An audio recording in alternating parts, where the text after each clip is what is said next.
આપને રોકવા ઈચ્છીશું। દીપ, આપણી સાથે જૂનાગઢથી અતુલ પણ જોડાયેલા છે। અતુલ, આપની પાસે આવેશ, કેવા પ્રકારનો માહોલ તમને સવારથી સાંજ દરમિયાન જોવા મળ્યો? બપોરે કેવા પ્રકારનો માહોલ હતો? કારણ કે બપોરે તો આકરી ગરમી વરસી રહી હતી, ત્યારે મતદારોમાં ઉત્સાહ જોવા મળ્યો હતો કે કેમ?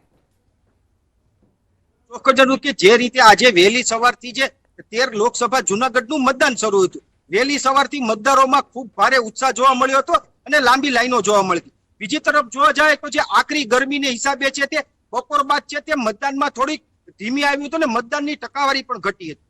ખાસ કરીને જોવા જાય તો જે જૂનાગઢ 13 લોકસભાની વાત કરીએ તો 2019 ની અંદર જે 13 જૂનાગઢ લોકસભાનું 60.74% મતદાન નોંધાયું હતું। હાલ જે 5 વાગ્યા સુધીના આંકડા આવ્યા છે જૂનાગઢ 13 લોકસભાના, એમાં 53.74% જેટલું મતદાન હાલ નોંધાયું છે।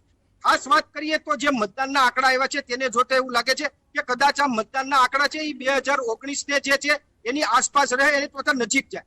પણ મતદારોએ પોતાનો મિજાજ કઈ રીતે બતાવ્યો છે, મતદારોએ પરિવર્તન કર્યું છે કે પુનરાવર્તન કર્યું છે, તે તો 4 તારીખે જ ખ્યાલ આવશે।